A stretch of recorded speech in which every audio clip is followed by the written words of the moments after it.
Testing. Testing. Testing. 1, 2.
Minister of Sports, the Honorable Dr. Orlando Brewster. Representative from East Kingston, the Honorable Dwight Fitzgerald Bramble. President of the St. Vincent the Grenadines Football Federation, Mr. Otashi Spring. Vice President of the St. Vincent the Grenadines Olympic Committee, Mr. Shimano Bailey. CEO of Acado SVG, formerly known as Couriers Distribution Limited, Mr. Jimmy Ford. CEO of the St. Vincent Building and Loans Association, Mr. Keon Thomas. And Insurance Manager for Guardian General Insurance, Mr. Sebastian Ford. Representatives of Amtrak, St. Vincent Incorporated, St. Vincent and Grenadines Incorporated. Journalists, reporters, media representatives, and other specially invited guests, members of Hope International FC, ladies and gentlemen, good evening.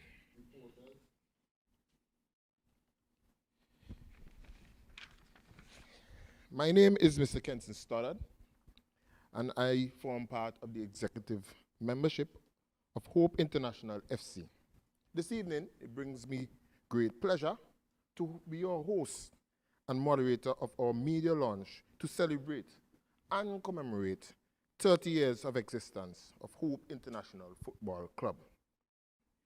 This evening we are celebrating under the theme 30 Years of Hope, Humble Origins, Persistent Endeavor.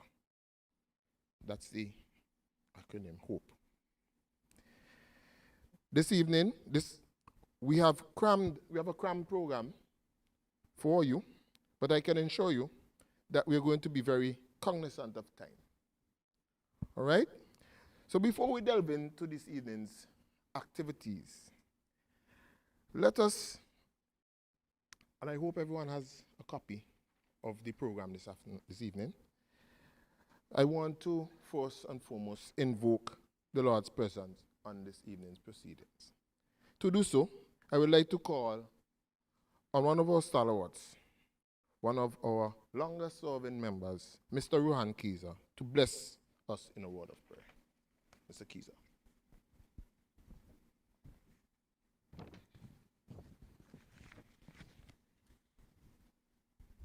Good afternoon. Can we all stand?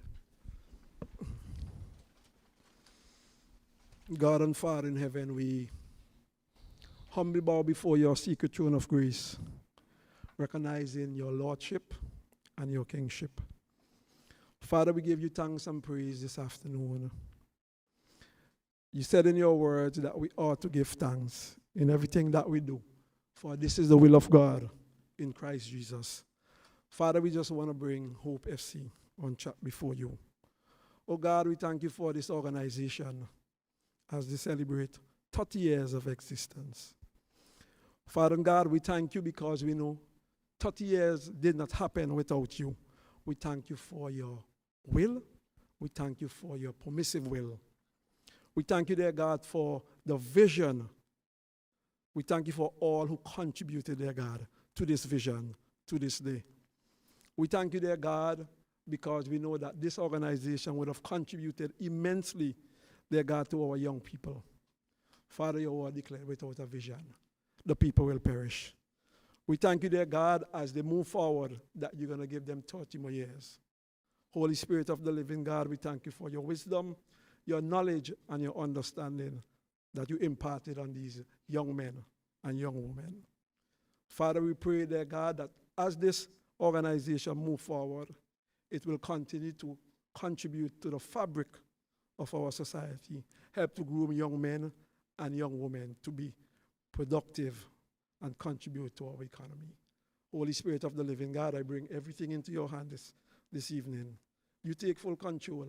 And at the end of the day, Father, all glory and all praise will be given unto you. You take full control, Holy Spirit, for you are our guide and our protector in this land. In Jesus' precious and holy name. Amen. Amen. Let us remain standing for the playing of our national anthem.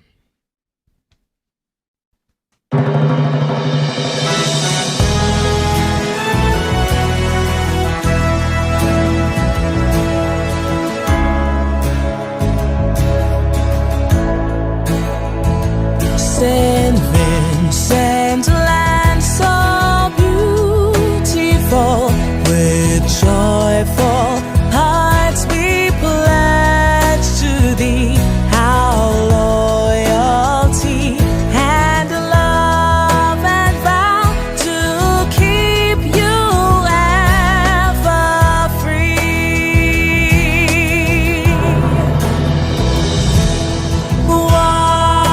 Whatever future brings, our faith will see us through.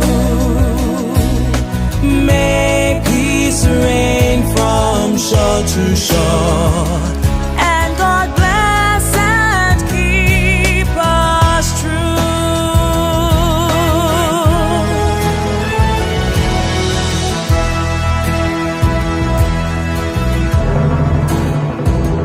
Irene, now fair and blessed Isle, your mountains high, so clear and green, are home to me. Though I may stray, a haven calm serene.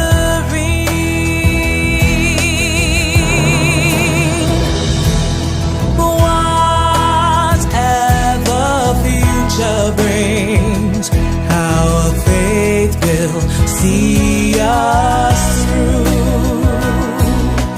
May peace reign from shore to shore, and God bless and keep us true.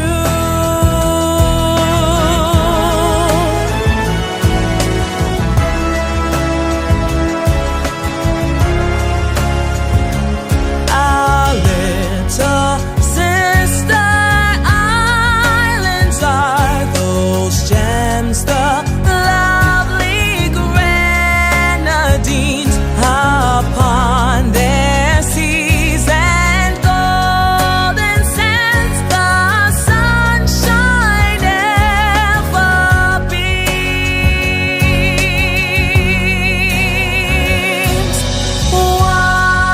Whatever future brings, our faith will see us through.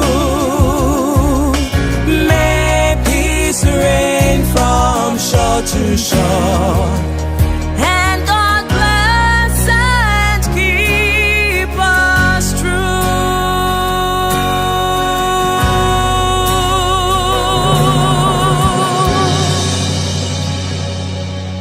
Thank you. And you may be seated.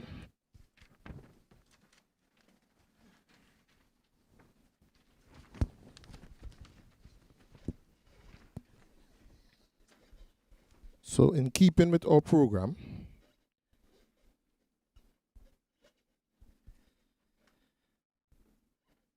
we want to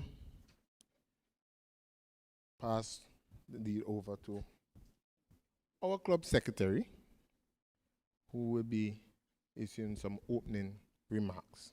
So let us invite Ms. Kamita John to the mic for some brief opening remarks. Good evening, ladies and gentlemen in the physical and virtual space. Welcome to this evening's launch, an exciting launch in recognition of Hope International Football Club's 30th anniversary. I am Kamita John, Club Secretary, and it is my pleasure to welcome you all this evening. We are here this evening to officially commemorate this significant milestone of 30 years as a football club in St. Vincent and the Grenadines, one that we believe should not go unrecognized, particularly because the club's philosophy extends beyond the football field, focusing on establishing sporting careers while instilling discipline, team spirit, and positive values that our players and other members can apply to their personal and professional lives. Although we are a non-profit entity whose members function on the basis of volunteerism, we have established a reputation for being one of the premier football and social organizations in SVG, operating under the mantra, "Who will? Hope will." Hope International FC has remained true to its mission of providing a structured environment for young athletes, boasting a vibrant program across various age groups and both genders. This milestone of 30 years, and of course, this evening's launch would not have been possible without the insight, foresight, diligence, and dedication from our incredible team, some of whom you will hear from this evening. Allow me to take the opportunity to acknowledge some of our distinguished guests and sponsors, including Honorable Dr. Orlando Brewster, Minister of Sports, Honorable Dwight Fitzgerald Bramble, Representative for East Kingston, our club's home ground, Mr. Otashi Spring, President of the SVG Football Federation, Mr. Shimano Bailey, Vice President of the SVG Olympic Committee, Mr. Jimmy Ford, CEO Acado, Mr. Keon Thomas, CEO SVG Building and Loan Association, and Insurance Manager, Mr. Sebastian Ford for Guardian General Insurance, formerly NEMWIL. Representative from On Track SVG Inc. We are especially grateful to the journalists, reporters, and media representatives who have taken the time to join us this evening. Your support is invaluable in helping us share our story. Again, welcome and thank you for being here. We look forward to a successful launch and a collaborative future committed to excellence in football development in SVG. Thank you, Mr. John, for your welcome. And we're going to move straight into our program this evening. I want to crave your indulgence. I want us to reflect, reminisce on the journey, this movement that began in 1995. I won't spoil it for my esteemed panelists, so I'd allow you to tell that story. I'd allow you to paint that canvas in the minds of our audience. But I want us to leave here, and I want persons listening to get the hope story, which started from humble beginnings, fueled by persistent endeavor. Before I do so, I want us to have an appreciation for what we are doing here.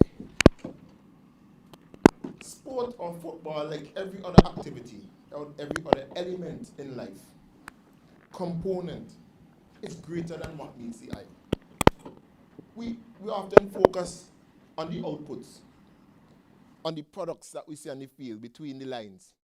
Every run, every ball that is passed, every goal scored. But I want to venture to say that it's really bigger than that. Football is very much a part of a greater system. In each jurisdiction, football is a larger system, a complex system. And that system starts at the individual level, and it's influenced by a number of elements, be it family, community, school, clubs, and also governed by rules. And probably at the top, are our various components of governance. On the point of governance, I want to introduce our first speaker. And in introduction, some may ask, where are we going with this narrative? I hope I'm not putting our speaker, I hope I'm not putting you on the spot. But it's really to start the conversation by considering, what is football? Where is it in the grand scheme of things in St. Vincent and Grenadines? And clubs like Hope International FC. And so to set that stage and to give you the national perspective, join me in inviting the Honorable Minister of Housing, Informal Settlement, Youth and the Sport, Mr. Orlando Brewster, to the mic to deliver some remarks. Sorry, my apologies, Dr. Orlando Brewster.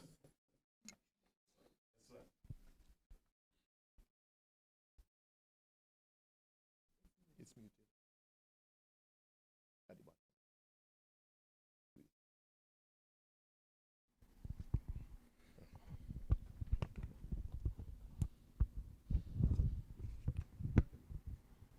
Thank you,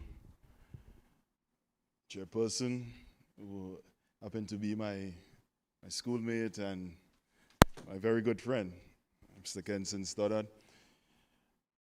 Let me acknowledge my parliamentary colleague, the Honorable Dwight Fitzgerald Bramble, President of the St. Vincent and the Grenadines Football Federation, Mr. Otashi Spring, my good friend, Mr. Bailey from the National Olympic Committee, Manager for Hope International FC, Mr. Aiken John, members of the executive from Hope International FC.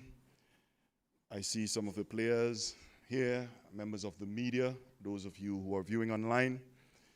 A pleasant evening. First, before I get into the grand scheme of things, I want to just say that I'm really honored for such an invitation extended to the Minister of Sports, because not often you would get such invitation from various clubs across St. Vincent and the Grenadines. Now, today has been a sporting day for me. I just want to say that.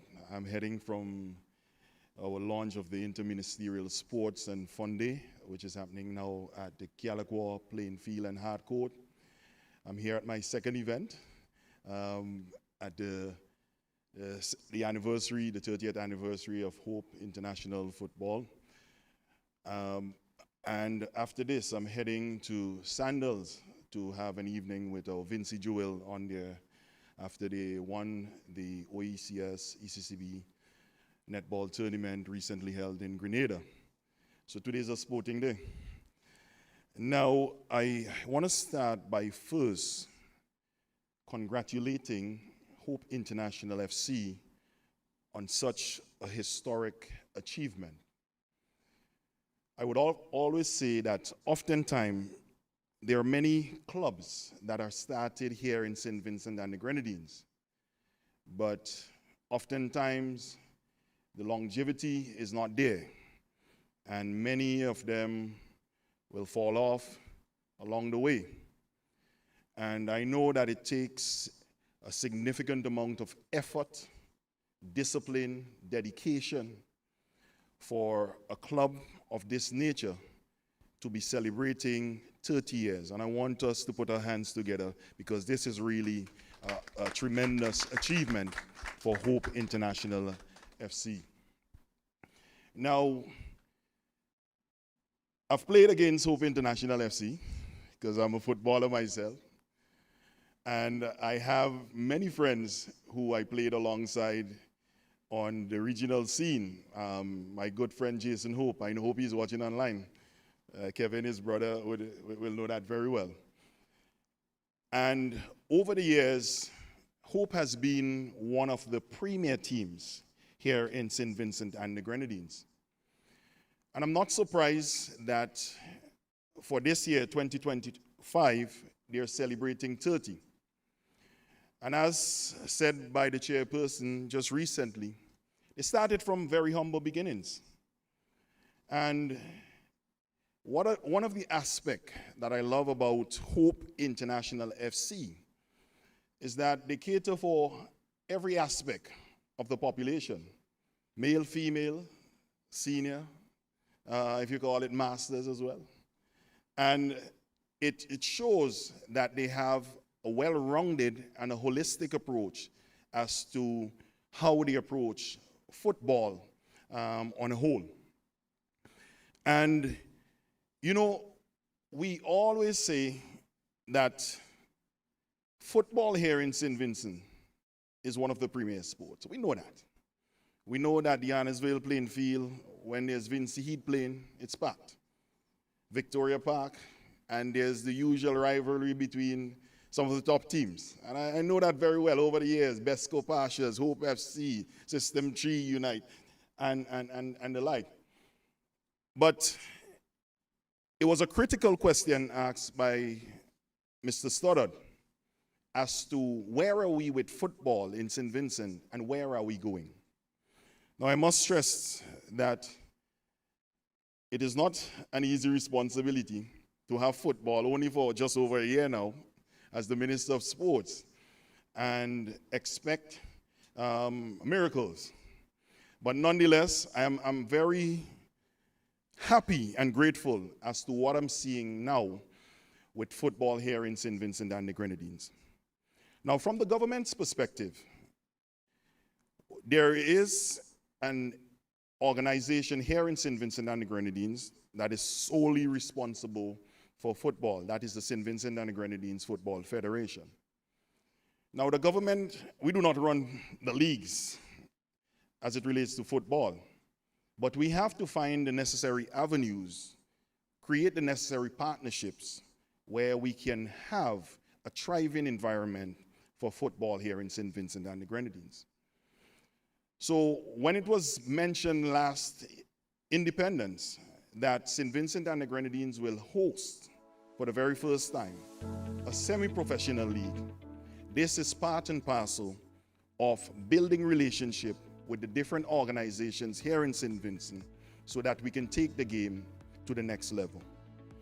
And like Hope started, I'm hoping that this semi-pro, the first of its kind, will start from very humble beginning, and we will see it grow over the next couple of years. And I don't want to leave the female out, because as we are planning for the males, we are also setting the platform, the foundation for the females. So I know Hope has a female team, and I'm looking forward for them to be next year in the semi-pros, in the female aspect of that. So we are putting the necessary partnerships in place with the organization. I'm sure the president can expand on that. And I always say, because to play football, we need the necessary facilities. And when we developed the Annisville Sporting Complex, the recently upgraded, we didn't do it for it to be a white elephant. But we want even the semi-pros to be happening under the lights. Now, as we speak, we are also spending a lot on facilities, including hard courts and playing fields.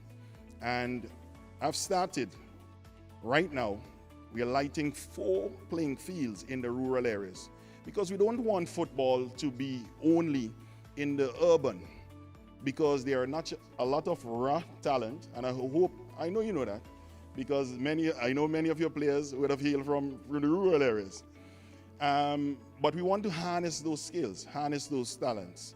So we have started the pilot program in lighting 4 of our rural fields, namely Golden Grove in North Leeward, Layu, which is a vibrant football community in Central Leeward, Daphne in West St. George, and London Plainfield in Sandy Bay. And I want to see football. I have a passion for football. So I don't want Hope only to play in Victoria Park, but I want to see Hope in Layu. I want to see them in Golden Grove. I want to see them out in London, displaying their skills. And that is one aspect as to where we are going with football. And the journey is not only up to the government, it is up to responsible clubs such as Hope International to make sure that the structure they create will harness all of the necessary skills and improve football on a whole here in St. Vincent and the Grenadines. I always stress, it's not only a government initiative. We also need corporate society, because I know for Hope to be here for 30 years, it takes a significant amount of money. And I have to say that. And we need to echo the call that we need more corporate entities on board, and make sure when you come on board that you don't come for a short term, but you stay with our team for a long term. So I really want to, again, stress to all of the other clubs, use Hope as a model. They've been doing something right for 35 years. And I'm 30 years. And I know you're going to go on for 35. And one of the things that I love also is the seriousness of the executive. They take their role very seriously, because oftentimes persons want to come at the top brass just for a name and don't do any work.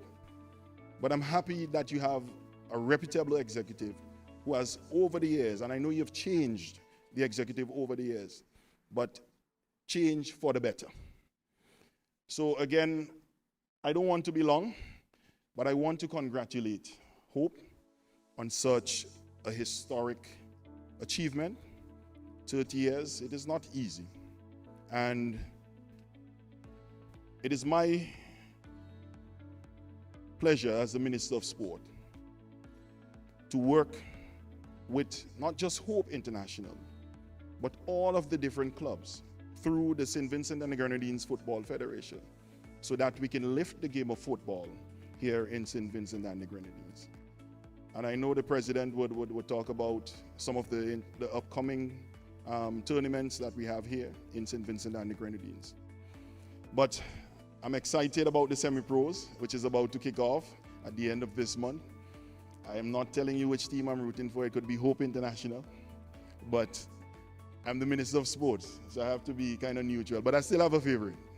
So again, congrats to Hope International FC, and I want to encourage you guys to continue putting in the hard work in the communities, continue that social aspect. It is very important, because many clubs, they do not have a social aspect to their club's structure. And I know you guys have been giving back to different communities, and I want to encourage you to keep up the good work, keep doing what you're doing. And I hope that I will be celebrating with you when you hit 35. God bless, and thank you. Thank you, Honorable Minister. And as you said, we are an organization, we understand very well our social responsibility, and we've been touring in all of those communities. So we have already started the movement, but it's really pleasing to hear that you set the context for our conversation. This evening, we really want to have a conversation, and we want you to be a part of it. I want to shift gears a bit. I want us to now look at sports and the sporting bodies, all right? And we're going to start with the National Olympic Committee. And we have with us this evening Mr. Shimano Bailey, Vice President, and we're going to ask him to come to the mic to say a few words on behalf of his organization. Welcome. The Honorable Minister of Sports, Dr. Orlando Brewster, Parliamentary Representative for East Kingston, Mr. Dwight Fitzgerald-Bramble, President of the St. Vincent and the Grenadines Football Federation, Mr. Tashi Spring, Mr. Jimmy Ford, CEO for Acado, Mr. Keon Thomas, CEO for St. Vincent and Building and Loan, Mr. President for Hope International, Mr. Dowers. Ladies and gentlemen, good evening. Just a few hours ago, I was at the barber shop, and the person who took a haircut before me was Mr. Dowers. So you know that you were in good company. I would like to extend greetings on behalf of the St. Vincent and the Grenadines Olympic Committee. It's a pleasure to be here celebrating with Hope International. 30 years is not something. It's obviously that you had to take a lot of beating. The journey wasn't easy. And you're here. And it speaks to the commitment that you have for the development of the sport of football. But it also talks about the commitment that you have for people and the development of our nation's youth. As a social worker by profession, I know how sports make a tremendous impact on the way our youths develop. We may not be able to develop academically, but through the discipline that sports bring, we see how the development continues throughout in their lives. Hope International just not a football club, but you create leaders for our future. You're making so much of an impact. On the St. Vincent Olympic Committee, we treasure grassroots programs because the football federations cannot do it alone. So when we have clubs like these that making significant strides, we must give thanks that without them, football, sports in general, would not be able to make it. So on behalf of the St. Vincent and the Grenadines Olympic Committee, congratulations on 30 years and wishing you success in another 30. Thank you. Thank you. Thank you.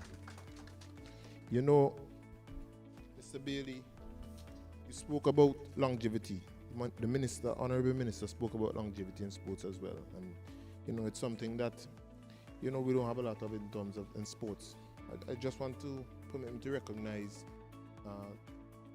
some of the clubs that have gone through and the test of times. Saints Cricket Club, Maple Netball Club,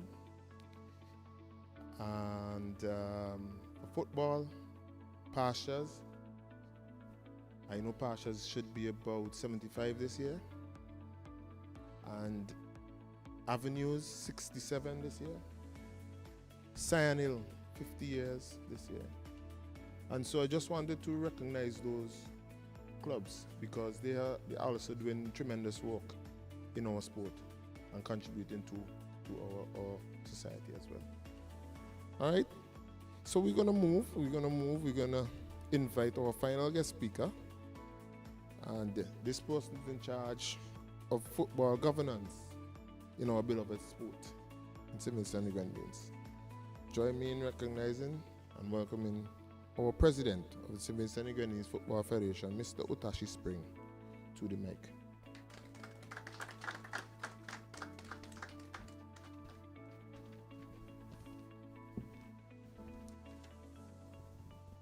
Thank you very much, Mr. Moderator. And permit me to adapt the protocol that would have already been established. And let me say a warm and pleasant good evening to one and all. I would like to take this opportunity firstly to extend condolences to Camden Chelsea footballing family on the passing of Mr. Venel Starboy Collis, who died under rather sad and tragic circumstances, having fallen awkwardly at a community league game in Bel Air, and unfortunately would have succumbed to the injuries that he would have sustained. May his soul rest in peace, and indeed that his legacy and work live on. I want to sincerely thank Hope International FC for the invitation to be a part of this important moment in their journey, their history, and their legacy. 30 years is no small feat. It's a milestone worth celebrating, reflection, and pride. I want to make this address about hope and not necessarily about the Football Federation, because this is really an important time and I think they deserve to be the star. I must admit that I'm not much older than 30, and some have it to say that at 25 it's a lifetime. And to think of a club not just existing, but thriving for 3 full decades is truly remarkable. It speaks to vision, commitment, and resilience. This is without a doubt a moment to celebrate, appreciate, and congratulate.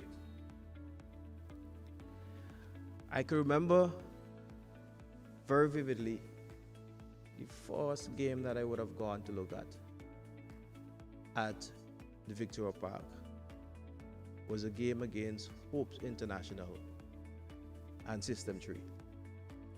I was invited by my younger brother, who is a much better player. I'm a better administrator than he is. Orlando Bro. And he told me, he said, Hope's get a bad man playing. That time it was Marlon Tusty James, was in his prime.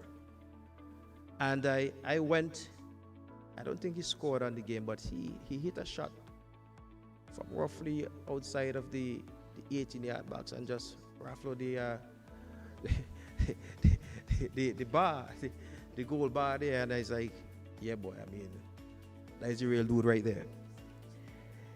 You know, Hopes have always been one of the standout clubs in St. Vincent and the Grenadines, and I must say, as a member of the Football Federation, really and truly, it's a proud moment for us to know that we have a club of such caliber as affiliate. I would have had an opportunity to travel to Trinidad just recently in a match commissioner capacity, and there was doing a game against, it was Defense Force, and I spoke with the manager. That was one of the top clubs in Trinidad, and I saw how much your people come together to ensure that the moment was well organized and so forth, and I saw how proud the administrators them there were. You know, you would have that sense of a feeling when you're dealing with a Hopes International, truth be told. And you can look around, you can see the level of organization, the presentation. That speaks to a high degree of structure. And it's not only for the St. Vincent and the Grenadines Football Federation to really celebrate and to be proud of and be appreciative of, but I think the entire footballing family in St. Vincent and the Grenadines, I believe, feel that very same way when it comes to Hope International. I spoke at a a social outing, social responsibility outing, an initiative that again was undertaken by Hope internationally at Michael John facility there, and they were partnering with the Liberty Lodge.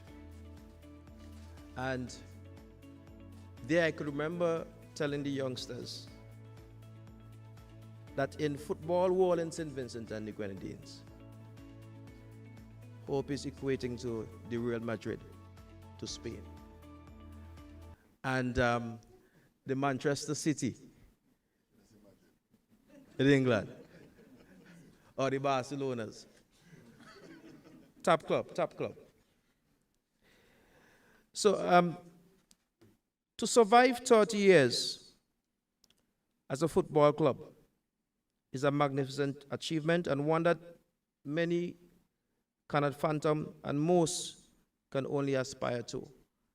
I mean, it was good to know that at least there are some that is still functioning and who would have acquired even more years. 30 years of dedication, 30 years of sacrifice, 30 years of volunteerism. And I mean, truth be told, again, being someone who also would have been in club management and still have to play the little backroom game and role, I know what it takes to run a club. And to be doing it for 30 long years, believe in me when I say that that is remarkable. And it's nothing that is easy.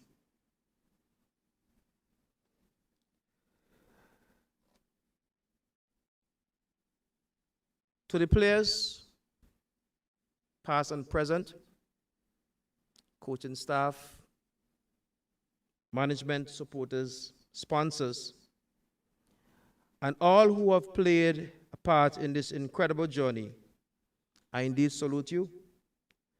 And may the next 30 years be even more fruitful. Thank you, and may we all continue to uplift the beautiful game in our community. Thank you very much. Thank you, Mr. President. So we're moving slowly to the main course. And I have to my left what I consider for this evening the artists, the individuals who are going to paint that picture, that story of Hope International Football Club. I want to introduce my esteemed panel, not in any order, because I'm going to save the best for last. I want to start with a man of numerous talents. This gentleman can be considered to be a cultural icon. Perhaps he's best known for his exploits with the Starlift Steel Orchestra. But he's heavily involved in various aspects and components of culture as well. A football enthusiast, a heart and passion that led him to a seamless marriage with a group of young men from the Sinai community. He served over 20 years as manager of the club, at which time he was often described as chief cook and bottle washer for the club. However, to our members, he provided a platform upon which we stand and a hallmark of our existence. Ladies and gentlemen, it is with great honor I introduce to you our first panelists, our current club president, Mr. Roderick Roddy Dowers.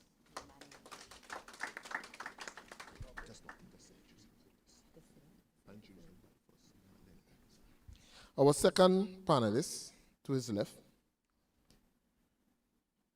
is one of the first persons to bestow the title of Mr. Hope.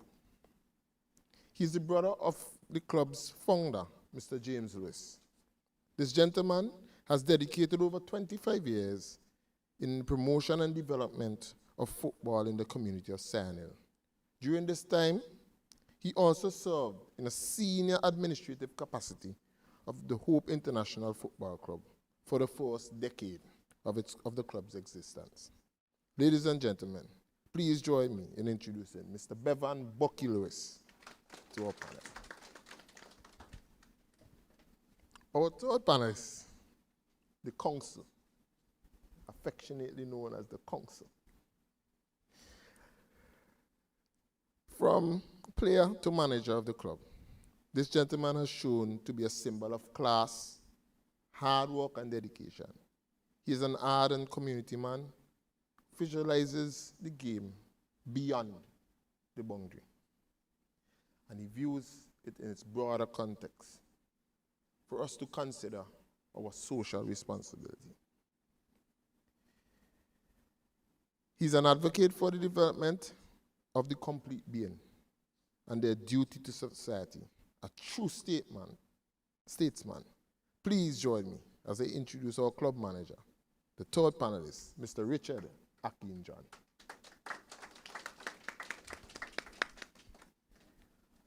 Our fourth panelist fits the description of a journeyman. He wears several hats, from a consultant to financial specialist, and in the remit of sport, he served at the highest level in table tennis and football in St. Vincent and Grenadines and St. Kitts, which I know he might say it's his second home. He is the son of the club's original sponsor and the person from whom we have our name originates, Hope, Mr. Hope Construction, a former player who has now transitioned to an executive role. He has been fundamental in the development of the club's youth strategic plan and program. Please permit me to introduce our fourth panelist, Mr. Kevin Hope. I said I'm going to leave the best for last. To my immediate left. You know, we say behind every successful man is a strong woman. That statement holds true for any successful organization as well. And that statement epitomizes our next panelist. A distance run at high school to a career lady, and she has given herself voluntarily for service. Hope International FC is not the only beneficiary of her expertise and talents. She's a member of Service Club, the Lions Club, and her selfless work is testament to the character of this gem of the soil. Ladies and gentlemen, join me in welcoming Ms. Kamita John to our panel. So I'm going to hand over to our panelists to start the conversation on hope. Where did we come from? What are we like? Who are we? But I'm going to ask our esteemed president to start the program. So I'm going to invite Mr. Dawes. I'm going to cede this power to you to make your presentation at this time.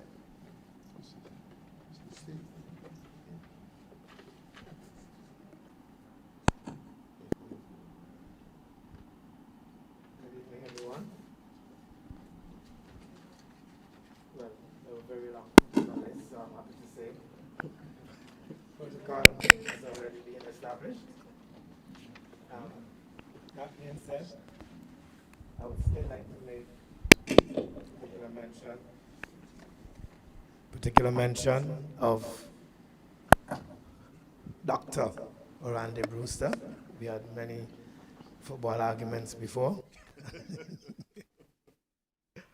Mr. Dwight Fitzgerald Bramble, past player of Hope International first, and then representative for East Kingstown, the constituency in which we operate, President of the St. Vincent and Grenadines Football Federation, Mr. Watashi Spring, and I forgot the name, Vice President, yes, of the National Olympic Committee. Thank you guys for coming. Ladies and gentlemen, all the fans, players, female and male, thank you very much. I'm not prepared everything written for this thing because hope has been in my blood for more than half of my life. As I walked through the door this evening, I just couldn't help but boy, you read 30 years, and you look at, I see the photos, I see the guys, and it just bring back memories so far back, I can remember my very first game with Hope. I was coming home from work one afternoon, and I met a youngster called Gustavus Harry. I met him right at Peacemore, so I gave him a ride and asked him where he was going. He said, "You're going to look at football, signing league, and there's this new team that just came out called Hope." I said, "Okay, let me go and look at the game with you." So I asked him who played for the team. He gave me so many players, and to my greatest surprise, he called so many players that I was looking to start a team with. So I decided to go and look at this team. Well, when I got down there, it was close to halftime. Hope was losing 2-0. That was the second game. And they had won their first game ever, 8-0, the first game. So everybody came down now because this was the bad team now. The youngsters, everybody coming to see this team. And of course, youngsters, they win the first game 8-0, so they'd have gone to the head already. Halftime, 2-0, and they come off. And they come off halftime, and they're arguing like hell. After a while, I stopped, and I started to talk.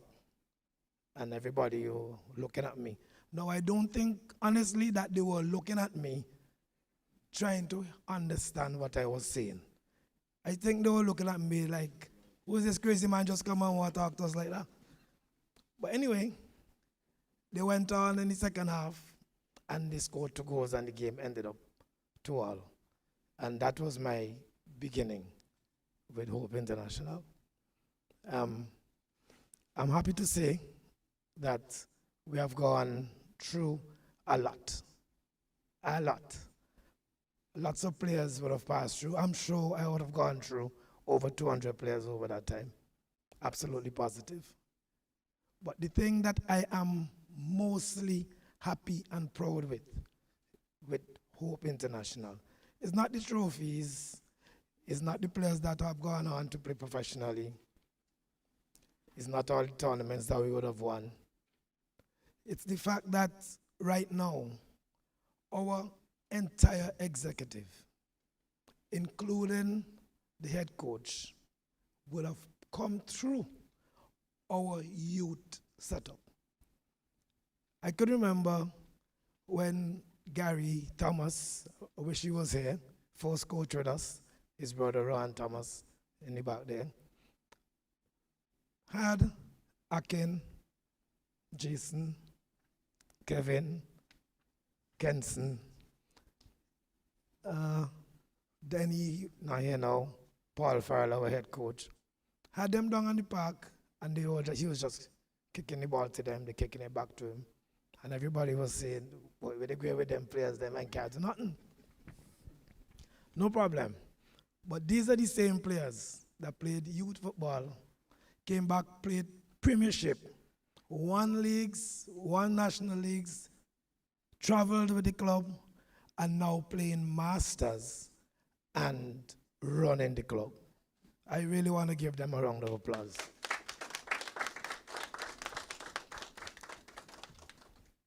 as someone would have said earlier, there was a time, a long time, when I was chief cook and bottle washer.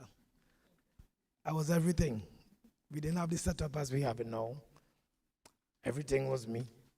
It was a hard job, was very, very hard. I know Mr. Spring would certainly understand what that is about, for sure.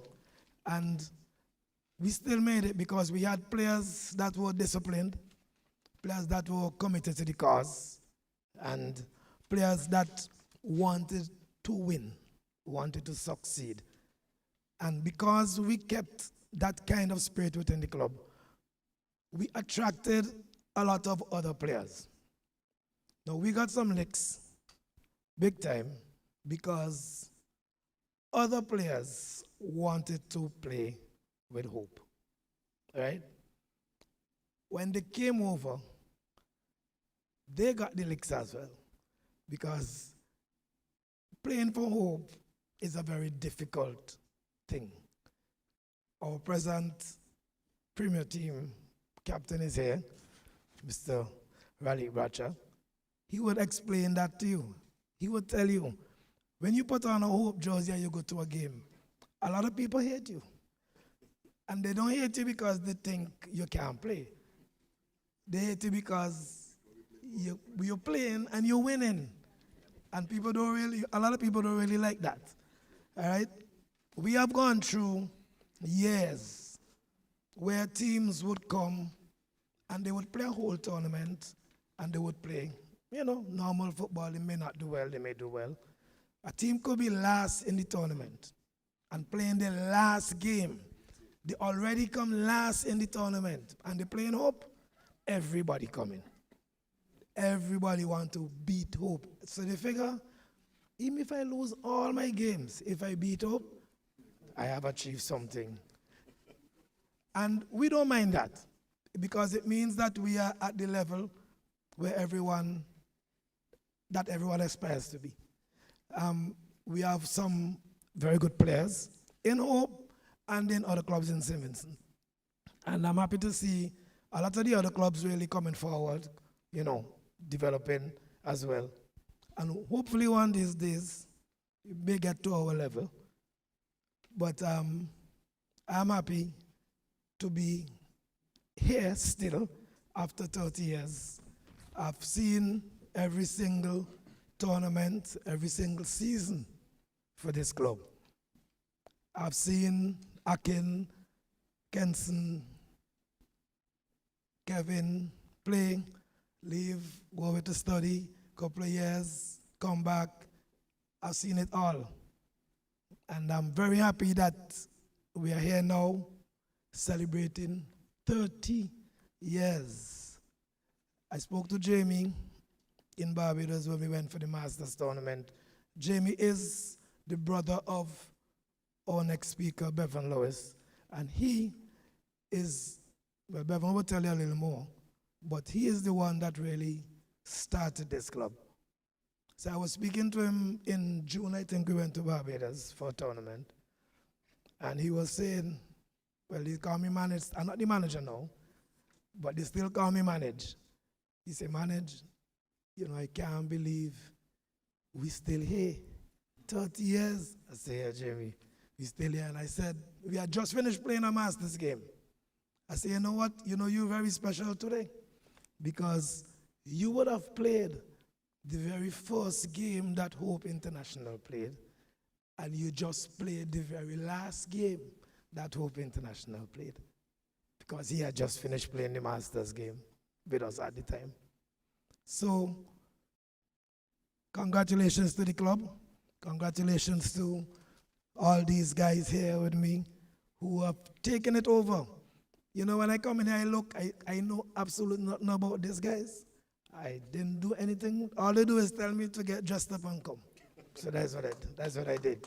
And it's good when you have, guys around you who could push it, help to run the club. They do everything. I don't do anything anymore. Akin would call sometime and say, manage, this is the case, or we're doing this, or what do you think about this? I'm still in the loop, but these guys are doing the thing right now. And I'm very happy, and I think they deserve a round of applause for this. Right, so I think I've said enough. Thank you guys for coming again, and congratulations to my club, my blood, Hope International. Thank you, Mr. Dawes. Congratulations to our club, our hard work. I want to move the program. I want to introduce Mr. Lewis, Mr. Bevan Lewis. And I know we're going to talk about the origins of the club. No problem. Thank you. You just business. All right, just one moment, Minister. Thanks for coming. So I want to continue on that journey. And we really want to look at the origins. Where did we come from? What is that story like? And we could not find a better person to bring that to you this evening than our past admin member, die-hard Hope man in this day. So I really want to hand the control over to you, Mr. Lewis, to give your remarks and continue the conversation. Reverend Lewis. Thank you, Mr. Stoddard. Greetings. I want to acknowledge all those gathered here in the physical as well as in the online space. And we have a lot of special guests, so please allow me to adapt the protocol that has already been established. And I would now jump right back into, I don't know if to say it would be a short one, a long one, an interesting one. I hope to bring a few fun facts to you guys. Maybe, I see a lot of young people here who may not know what some of the traditions and the names come from, so I'm hoping to shed a few light. I want to start by saying it's a tremendous honor for me to bring greetings from the founder, James Lewis, affectionately known as Jamie. I also bring greetings from my two brothers as well, John Jobig Lewis and Randy James Patrick. Though they played a significant role in the founding as well as the development of the club in the early years. So, and they bring greetings. They wanted me to make sure you guys know that this is not, both of them tell me, make sure them guys know this is not, 30 years is not a small thing. So they wanted me to bring that greeting. I want to start off by telling you a little bit about the founder, Jamie. My little brother, he's the last of 10 siblings. He attended the St. Hill Government School and the St. Martin Secondary School. He was the second of his mother's sons to represent St. Vincent and the Grenadines in football. Some of you might know, some of you may not know Lloyd Lewis. He's the son of Lloyd Lewis. Lloyd Lewis is a major contributor to the development of the St. Hill Sports Club as well as the St. Hill playing field. So I wanted to just paint a picture to let you know the environment that Jamie grew up in. Jamie, fun fact about Jamie, he's right-handed, but he's a left-footed footballer. The story is, and I was there, we were playing football in the backyard of his then crush, and he won a penalty. And well enough in the penalty, he couldn't remember which foot he just kicked with. So he ran off and kicked with his left foot, and to hear him tell it, the ball went one way, the keeper went the other way. So he decided from then he must be a left-footed player. Jamie, I could say Jamie is without a doubt the most passionate person about football that I know. If you hear him play football, if you see him play football and him talk about football, you know that for sure. It continues to be. When he was growing up, even from then, he always had in mind a list of players that he would call his national. It always included contemporaries that he either played with or played against, and who he enjoyed playing with or playing against. That is anything from racing in the road, playing raisins in the road with them, or playing on the pasture with them, or playing on a competitive team with or against them. He always would come and say, yeah, this is my national. If you fast forward to the mid-90s, I see Fitz here, we were aware of this as well in the mid-90s. St. Vincent had an enviable position of having a wealth and abundance of talent in footballers between the age of 15 and 35 years old. And that created a situation in national football as well as in local football where you would have teams with a senior team in the prime. And then you would have a lot of players on the B team gunning for the senior team position. Unfortunately for Jamie and Vincent John, two of the early members of Hope, the original members of Hope, they played in the Senior League on Valley Stars. And they were in the position where they felt they were the budding young talent coming through, and Valley had too much players that were well past the prime. So it was frustrating. Adding to the frustration, Valley started disastrously in 94, the year before Hope started. First of all, we couldn't afford uniforms. So we had a mismatch of uniforms from the last decade. Sometimes somebody going on and they had 2 number 7. As we watched in the back, we were constant threat of being kicked out of the league because we hadn't paid our registration. And because of negotiation, we end up towards the end of the preliminaries with 3 matches backed up, and we had to get 5 points from those 3 matches. Unfortunately, we weren't able to, and we end up with a situation we only get 4 to the points that we needed, and we end up with a situation where we didn't make the playoff. And that's like the equivalent of a big club like, say, Manchester United not making the Champions League. Because Valley Stars was a foundation team. I think Fitz played a year with Valley Stars back in the day. Can't remember. Played Rosen in the Village League. You played with Zion Jets against Valley Stars, yeah. That's true. So at the end of the 94 season, Jamie was adamant that he would not find himself in that position the next year.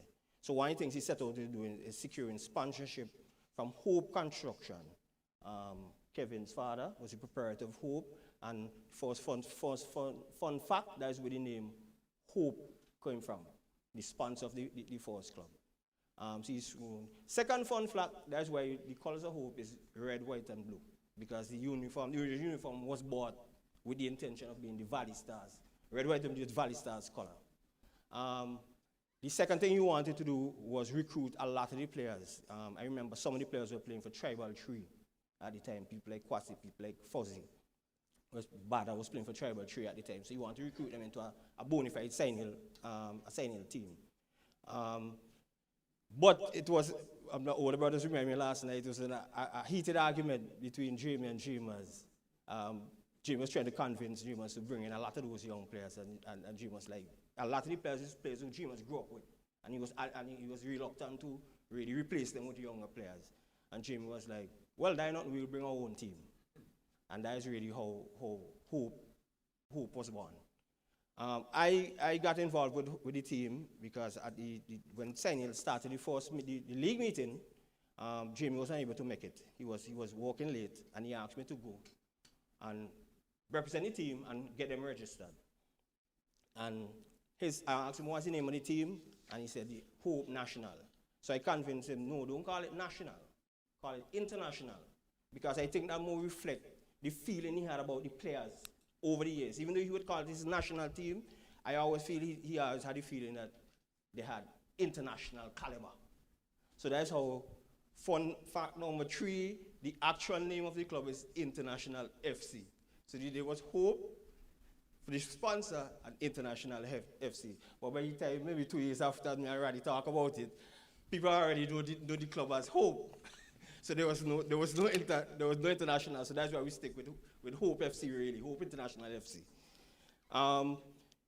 We were honored to play with because it was a lot of players, some young players I'm saying, as well as during that summer, Jamie played with a national under 21 team, and he met a lot. That's when he met Axe, he met a couple of other players. So again, he drafted them into his whole dream of a national team, and with the kind of talent we had on the team, we were honored to be given the 4th Sunday game of the 95 league.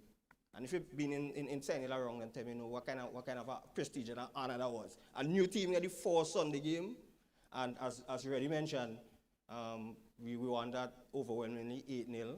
Another fun fact, Chinchi was the goalkeeper. He was the actually first goalkeeper. He played one game, he played that game, and then he never played again for Hope until about 4 or 5 years after he rejoined the club. So he just played that one game. We missed him in the finals that year.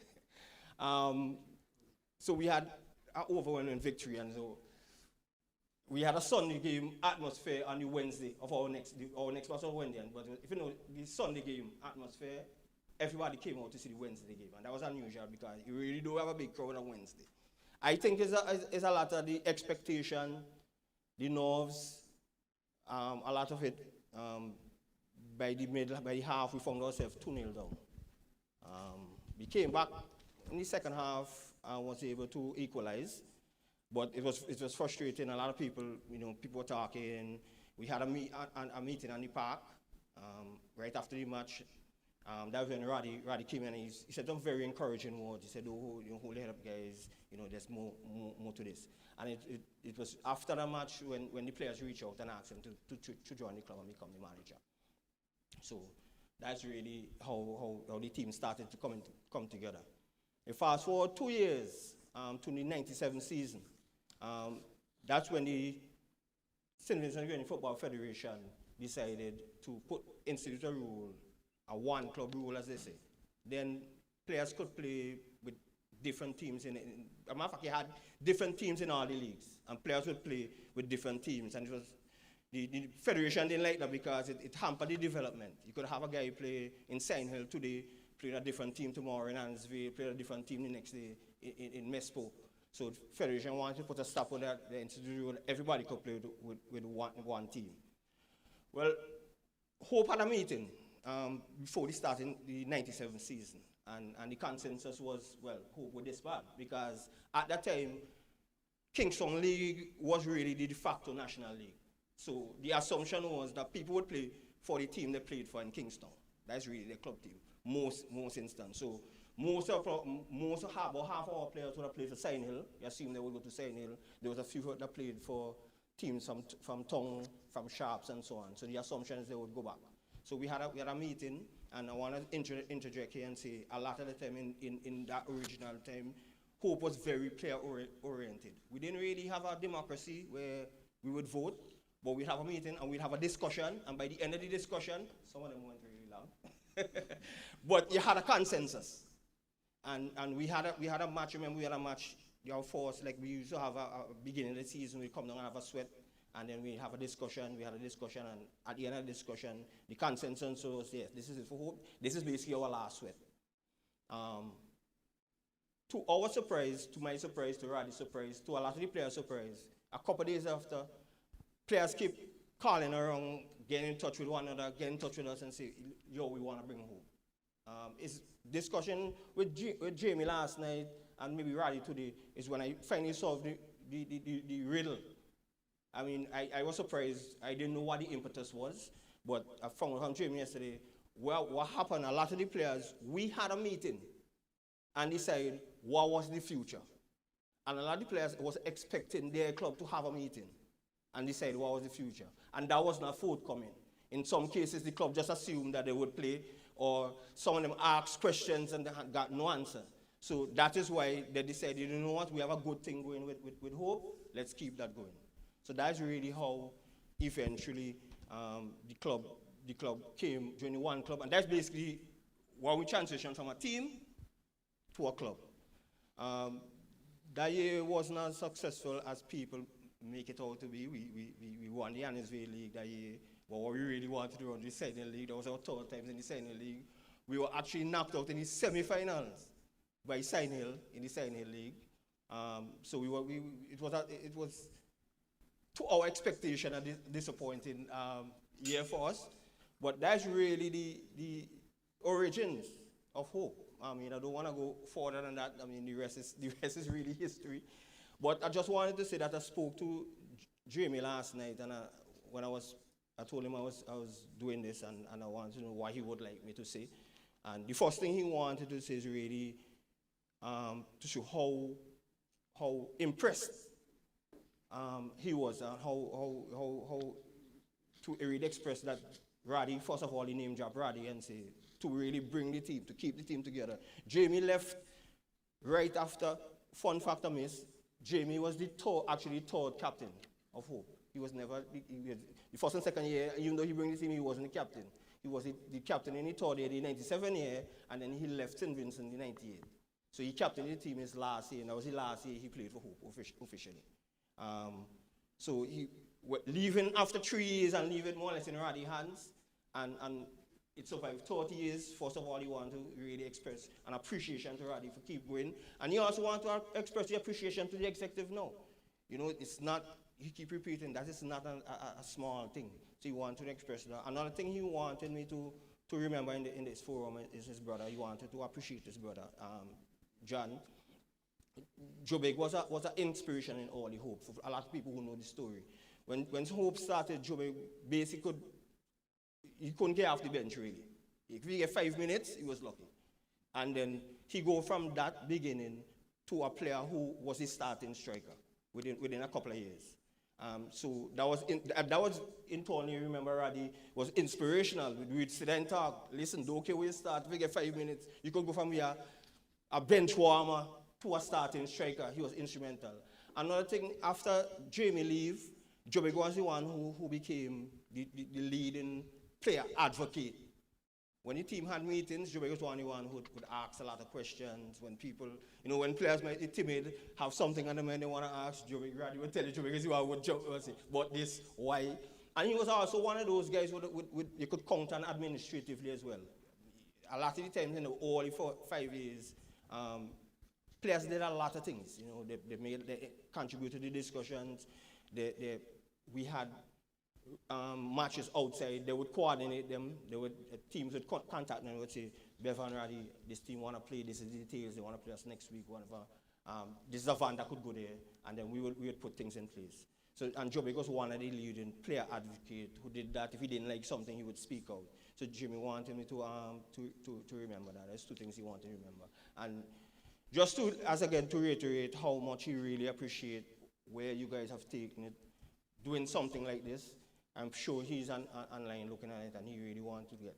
The third thing he wanted me and this is really for current players, the young players. What he pointed out to me was, when he put together the original Hope, he didn't come and say how you would do it. I want 6 defenders, I want 6 midfielders, I want 2 strikers, I want 2 goalkeepers. This was just players who enjoy. These are 20 players I love playing with. This is the team. And I could tell you, he repeated last night, during the first 5 years of Hope, I would talk to players and nobody thought they were the best player. One of my favorite players at that time was Vincent. I would sit on the block with Vincent. Vincent could play any position in Hope, except probably goalkeeper. And he would sit there and he tell me, boy, you know, Foss is a bad midfielder. Or, Jamie's a wicked left back. And I'm looking there, I'm like, you Vincent, you can play midfield, you can play left back, probably arguably as good as or better. How you admiring somebody? And the funny thing is, I would go from player to player. I would sit with players at different times, and it's the same thing. Jimmy would be like, nervous something going on, and it's like, I can't believe I'm in 11. A lot of the players, it's really built on a love and respect for the players. Like, it's always my honor to be playing with these guys. And that was really one of his guiding lights. That's why one of the reasons why he brought the team. That's why he wanted them to come to Valley Stars in the first place, because it's players he enjoyed playing with. And that was infectious. Even after Jamie left, a lot of the players had that love. And you could see it when they play. They just love the ball. They would just hold on to the ball, play the ball, just love the ball. Even sometimes when they argue and say, boy, this boy hold up the ball too much, somebody would say, no, love him. He just loved the ball. So he wanted me to really express that, especially to the younger players. Just enjoy, love the game, love one another. And one of the things he said was, I felt I was honored to have so much good friends who could play football. And that's really the foundation of Hope. So that's as far as I could tell the story. That's my story, at least I'm sticking to it. Thank you, Bevan. I mean, when we sat down and thought about conceptualize this event, we really wanted somebody who would give a deep reflection of our history. And I think nobody, Bevan was best placed. And every time I hear this story, I hear something new. I learned something new. And it was really a lesson. It was really interesting for me to hear about our origins. And just for persons online and persons in the room, we have at the back the poster. It's really a collage of the teams, the different teams, male, female, masters. And, you know, if you look closely, you would see some of the same names, some of the persons that Bevan spoke about. They captured in that photo. So maybe you could take a look a little later. But we're going to move on with the program. We have seen where we came from and the origins and set the context. Now we're going to consider where we are. And to do so, we couldn't ask for anybody better than our current manager, Mr. Richard Akinjan. So welcome Akinjan to the mic. Council.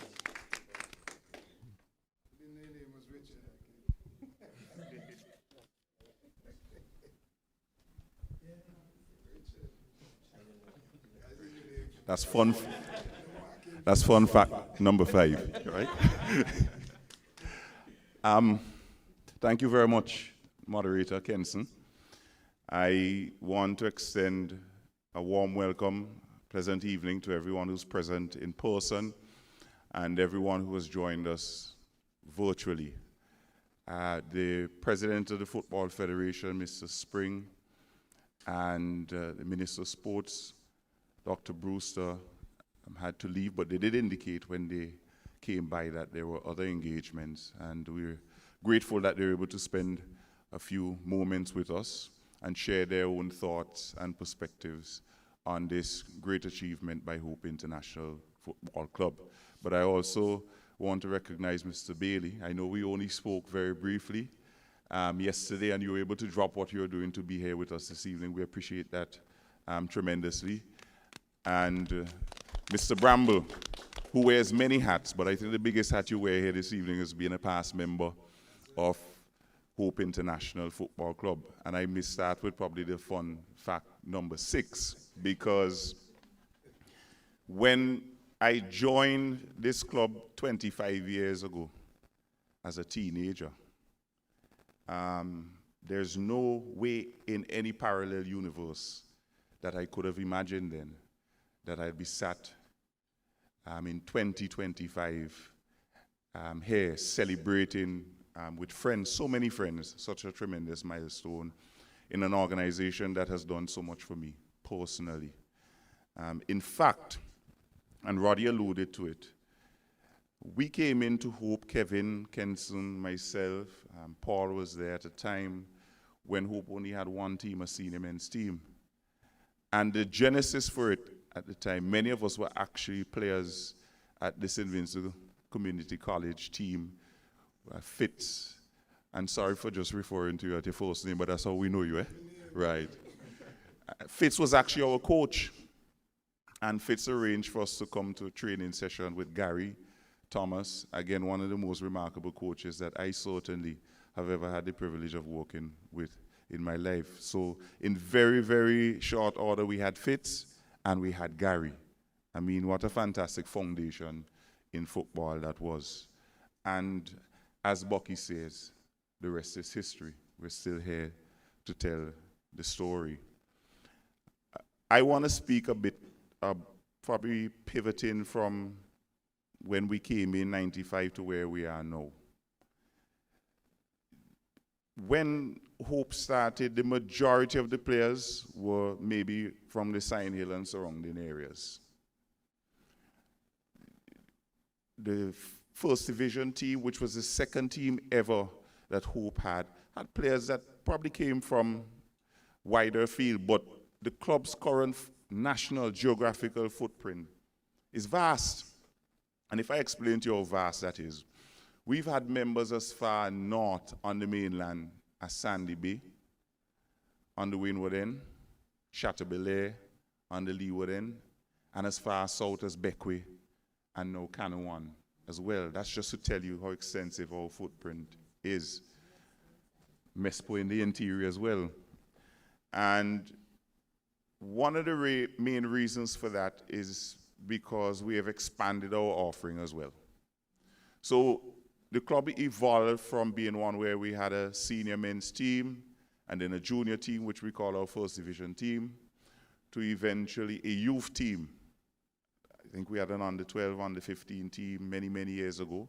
But at this point, we can boast ourselves of having an under 10, under 12, under 15, under 17, under 23, the senior men's team, a female team, and a masters team. So you're talking there a membership of over 200 persons. Fun fact number 8, right? The 2024-2025 season, and I don't think any club in St. Vincent and the Grenadines can put this forward as an achievement, that we have competed competitively in every single age category of football, including female and masters in a single season. All of that in our 30th year of existence. The evolution to the point that we are at now has not been easy, but it's been tremendously enjoyable. And a lot of it has come about as a result as well of the expansion of the support team, the administration in the club. When we came in, the main personalities, at least, that we were exposed to, when I say we, I'm speaking of the second generation of Hope, were Roddy as our president, and Gary as our coach, and Fitz supporting us. And Roddy is a man who's very, very modest, and he speaks a lot about being proud of where the club is. But this wouldn't have been possible if he didn't allow us to do it, if he didn't encourage us, if he didn't set the example to begin with. So we had the benefit of working under 2 tremendous coaches, but we also had the benefit of working under an exceptional president and leader in Roddy Dawes. That's no small feat at all. So what initially happened is, having gone off to pursue our further studies, I mean, I'm not even going to go into details where everyone went, but to different places and corners of the earth, but we came back to that place, that, you know, that spiritual place that kept us together, the same spiritual place that allowed the club to be formed in the first place through Jamie, and that's football. And we registered the club formally. A few of us became directors of the club. But beyond that, we now have a structure where, in addition to Roddy being elevated to president, myself functioning as a manager, Kamita as a general secretary. One of the things we didn't mention is that even as we started as players in the first division, Kamita was one of our solid supporters. You know, and she's transitioned from being a supporter now to supporting the club as general secretary. We now have also a youth team coordinator in Dr. John Cummings, who's here with us, because for us, our youth program is the engine room of the future of the club. We have also the benefit of a female youth coordinator in Miss Yola in London, who unfortunately could not be here with us this evening due to a bereavement in her family, but her daughter is here representing us. Her daughter actually plays for our female team. And I think it's important to recognize all of the tributaries. I don't want to forget as well, this is what happens when you start calling names, you forget people, right? But it's important to recognize our head coach as well, Paul Farrell. I noticed with us, Shelley Horn. To be honest, our female program would not have been possible without Shelley. Shelley is the person who had young ladies and youngsters with her primarily in the subs community, working with them, and we were able to collaborate with her, and she seamlessly integrated into the club. So we are forever grateful and thankful to you, Shelley. And of course, we have our support team, our social media team. Prezi came in and he said all of this, he didn't know what happened. To be honest with you, we have to give credit to them. Elena is here with us, Osborne, and Sebastian, who has been working with the club as well. And we also have our treasurer. We don't make a lot of money. We are a non-profit. You know, we need resources to keep going. We're grateful for the support that we get in kind, and no doubt later on this evening, we'll have the vote of thanks on that. But keeping the books in check, our treasurer as well, Mr. Fitzreuben John, is present. So you see, this is the breadth of the support team that we have at the club. I think it's important for me to also recognize a couple of other persons from the footballing on the field. Our senior men's team captain, Raleigh Bradshaw. Raleigh started, Smoochie, sorry, that's on the birth certificate? All right. Smoochie started with this club at the age of probably 10, 11 years old. He progressed up through all of the levels of the club, and he's now our senior team captain, a mainstay. I must also recognize our under-15 captain, Alexander AJ Cummins.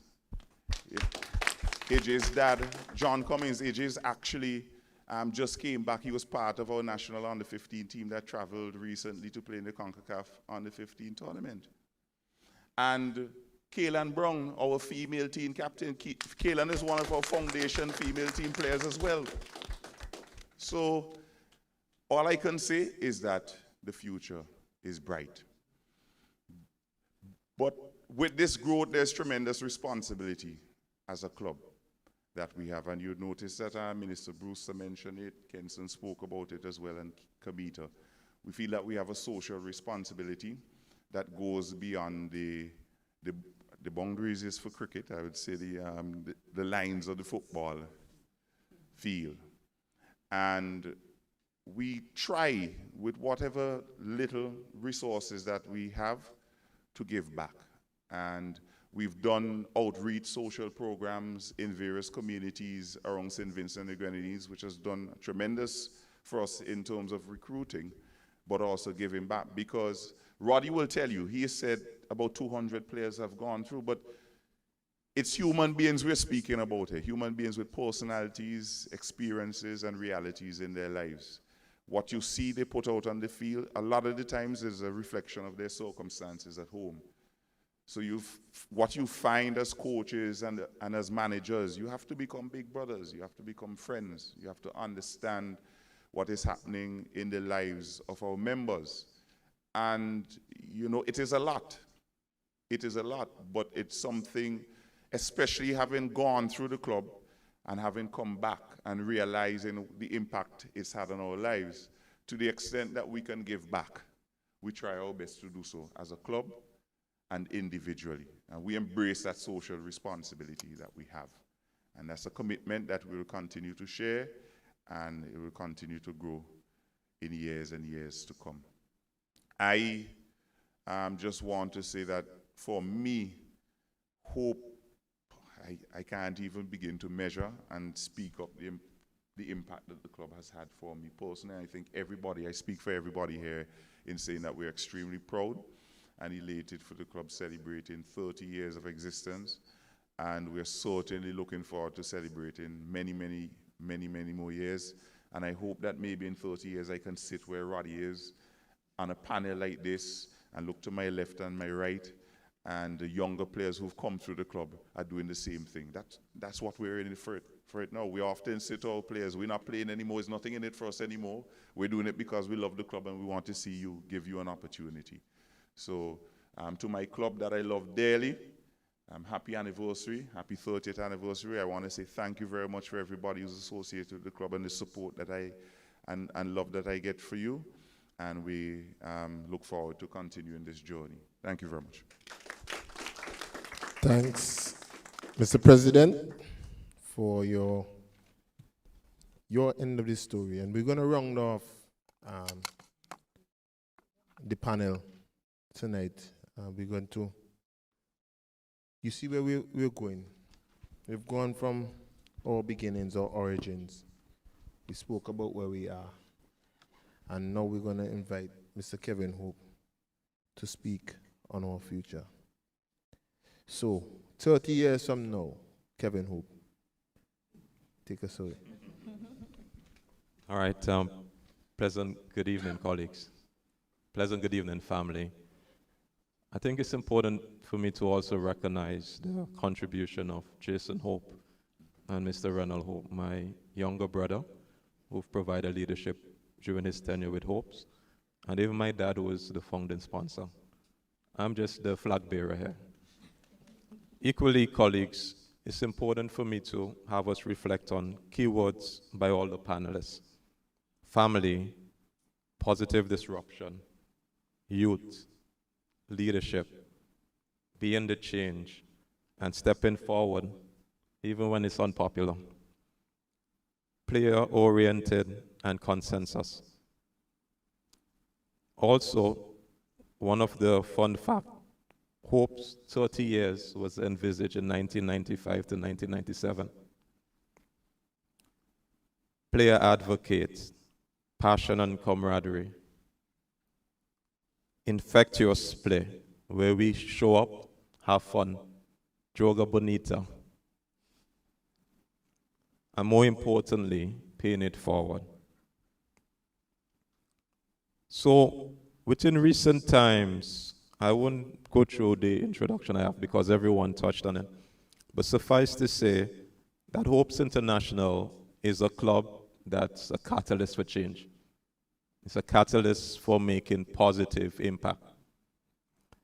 And many of us who came through the coaching, the training, the leadership of Roddy, of Gary, of Fitz, of our colleagues, the Jamie, the Bevan, the Joe Big, all those who came through, even now as a Masters player, to come back and fellowship with my brothers.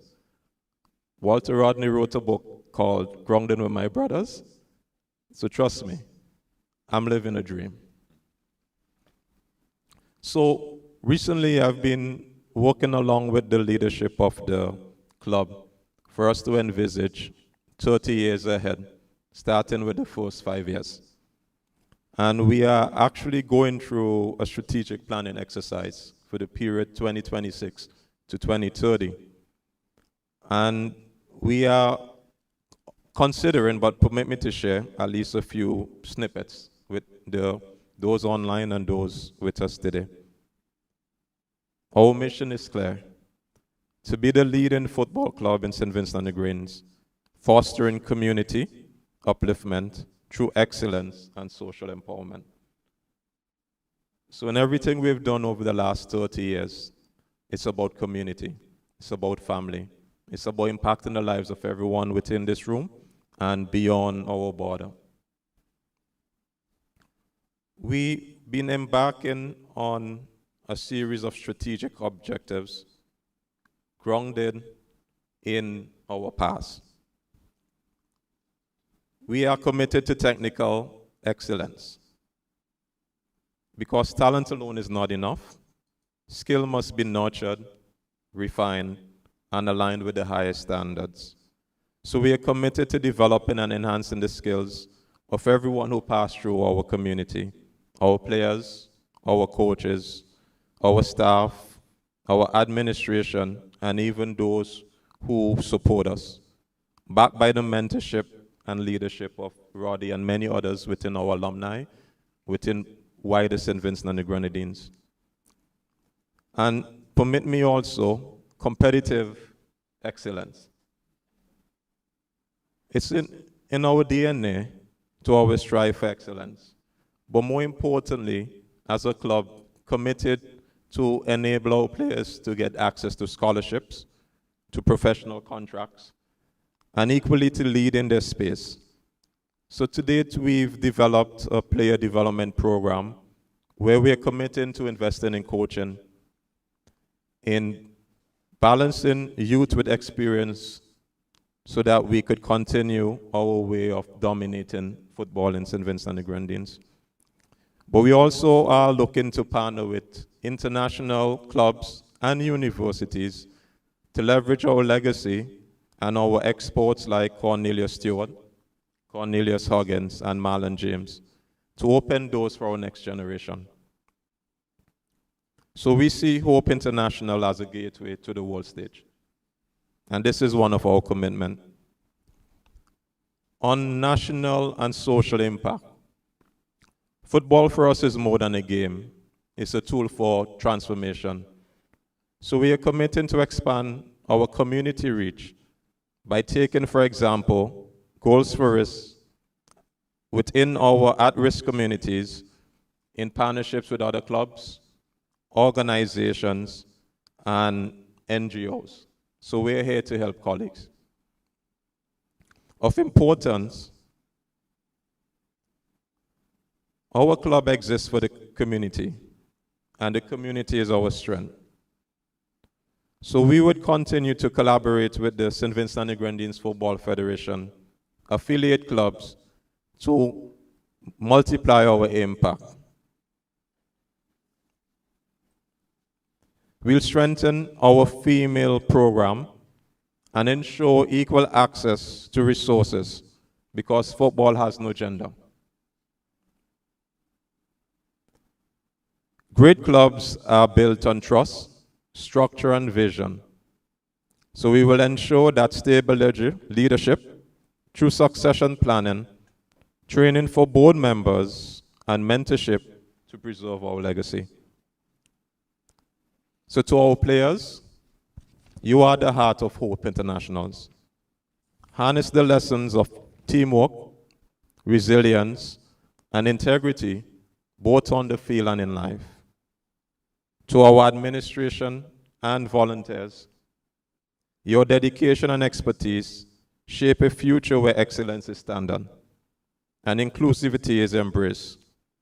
And to our supporters, our alumni, your loyalty and belief drives us forward. With hard work, unity, and unwavering belief, we will elevate hopes to new heights for our players, our fans, and our nation. Thank you. Thank you, Mr. Hope, Kevin Hope, with just outlining our pathway forward. And we're pressed for time, so I would move forward. I'm going to invite our secretary, Ms. Kamita John, just to give us a flavor of our calendar of events. Of course, the 30th anniversary has started. We're just formally launching our activities, and Kamita will be able to give you a rundown of what we have achieved and undertaken thus far, and also the few events to come. So, Ms. John. Thank you, Kenson. So this list is not exhausted, but we have had the privilege, as our manager mentioned, of being one of the clubs who can boast about participating in all categories of football, age-wise and gender-wise. And for 2025, we have had the privilege of our under 10 and under 12 youth teams participate in the Sugar Mill Academy Invitational Football Tournament. Secondly, we had our senior men, females, under 15 and under 15 youth teams participating in the SVG Football Federation tournaments this year. Also, we have had the privilege of partnering with the Liberty Lodge Boys Training Center in a program that they were seeking to implement for a while now. We dubbed this Goals for Life Empowerment Through Football. That was a 10-week program that we had. And President Spring would have spoken about his involvement in the social component of that. One of our most significant achievements this year was for sponsorship, being sponsored. This was our most recent sponsorship. That's where you see us wearing now On Track. It's official. We were recently sponsored by On Track SVG Inc., our senior team. So our senior team now carries this logo on our team kit. Two of the other components that we were able to participate in include for our masters team. We were able to participate in the FC Sunday Sweaters Over 40 Invitational and reign as champions of that. And lastly, but by no means least, we were able to participate, the Masters team, in the 2025 Barbados Invitational Masters Football Classic. So in terms of looking ahead, going forward for 2025, we plan to execute some components to mark our 30th anniversary. The significance of it, of course, we cannot recognize that without having a church service, attending church to give thanks and God gratitude for bringing us this far as an organization. This will be either this month or early next month, October. Also, there are plans to have a panel discussion on a topic related to football.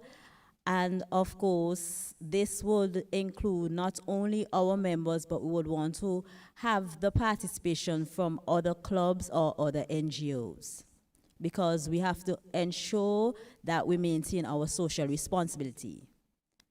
Thirdly, there are plans to execute an international coaching clinic.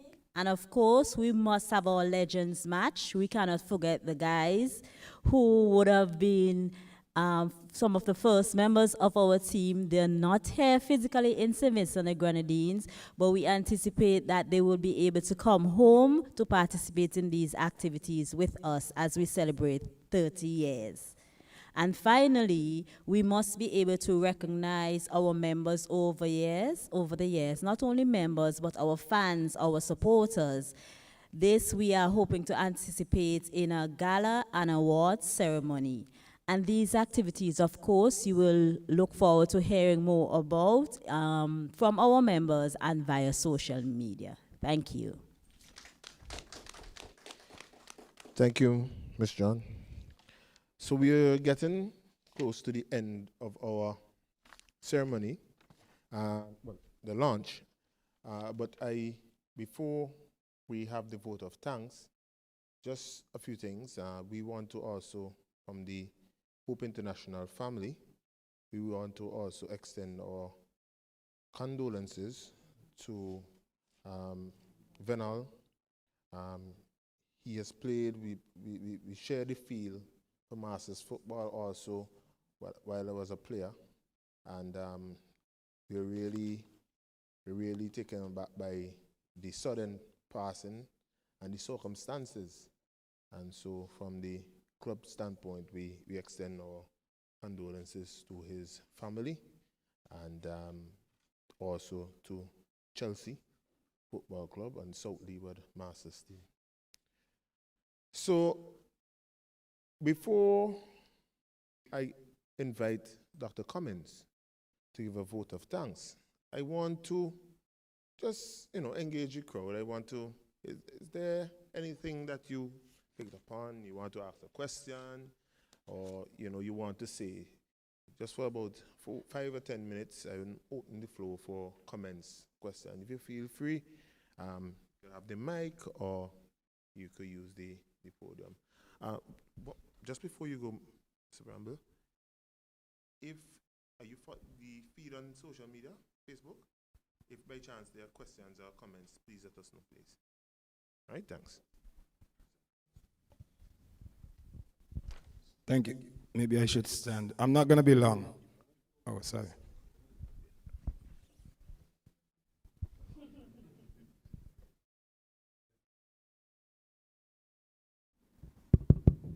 Okay. I'm not going to succumb to occupational hazard today because, politicians love to talk, even though a lot of times, they don't know what they're talking about. But I really want to take this opportunity to, first of all, congratulate Hope International FC.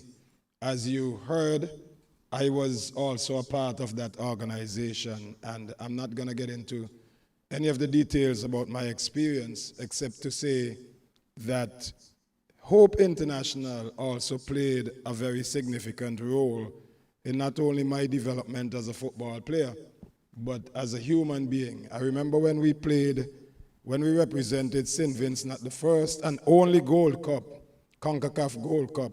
At that time, Hope had 4 players in that squad.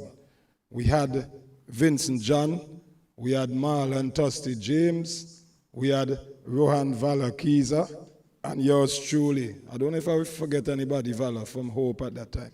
So Hope, and at that time, St. Vincent and the Grenadines was ranked number 73 in the world, which was the highest ever ranking. So Hope constituted just about 25% of the national team at that time. And that was no mean feat. Hope has come a long way, and I just want to say, in my capacity as a policymaker, that I am happy to commit what we call our National Athletes Program. My organization, of which I'm a part, the New Democratic Party, we have developed a National Athlete Program, which basically is going to target our young people from a very young age all the way up to as far as they can go, and essentially incorporate that with one of our pillars of development, which we call the new economy, which is basically the youth economy, focusing on talent, our creatives, our sports people, so that they can enjoy a good life and simply make money from the talent that they have. So that is something that we will be focusing on. And I am happy that we have clubs and organizations like Hope International on whom we can lean to help us effectively implement that program. So you will be seeing me and hearing more of me in the not too distant future to implement that program. I can't say whether or not I'll be the Minister of Sports, but whether or not that is the case, I will be championing sports in a new government in the not too distant future. But again, I just want to congratulate Hope and to encourage you to keep doing what you have been doing. You have my full support in my capacity as a former club member, as a sports person, and as a policy maker, lawmaker. Thanks again. Congratulations. Thank you, Mr. Bramble. And do we have any other contributions? Anybody from the media? Any questions? Are there any questions online? Comments?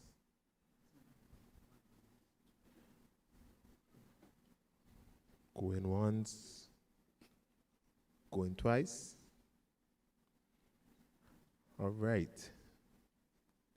So we've been here for a while. We've been here for the better part of 2 hours, and we have had an amazing evening and learned a lot, and I hope that you will leave here with the Hope story. I hope you understand our origins. I hope you understand why we said it's humble, and we are persistently endeavoring to get better, to moving beyond the boundaries of St. Vincent and the Grenadines. And I know part of that future plan is to be a household name in Caribbean football. So, you know, I want to also extend my gratitude and say thank you to the executive and members of Hope International FC. So, thanks again, and we're now going to invite Dr. Cummins to bring a vote of thanks.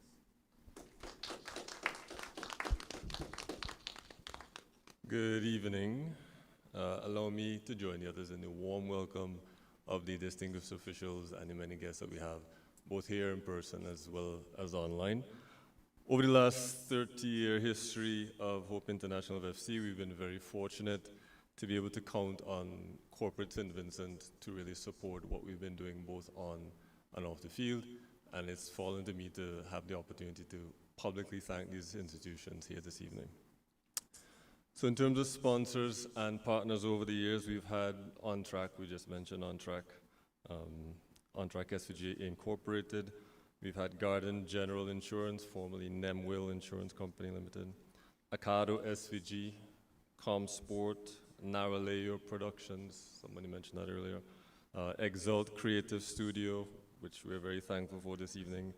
We've been getting support recently from Budgemart, from Aerodelphi, Access Rental and Transportation, Sol EC Limited as well. For this specific event tonight, we have to thank specifically the National Sports Council. Obviously, we're using their facility this evening. VC3, who is here, Fanfare Events, Bespoke Events, Mitch Catering, Peter Odini as well is on our list. We also have a lot of other groups that we've had the opportunity to work with on different things, some of them outside of football specifically.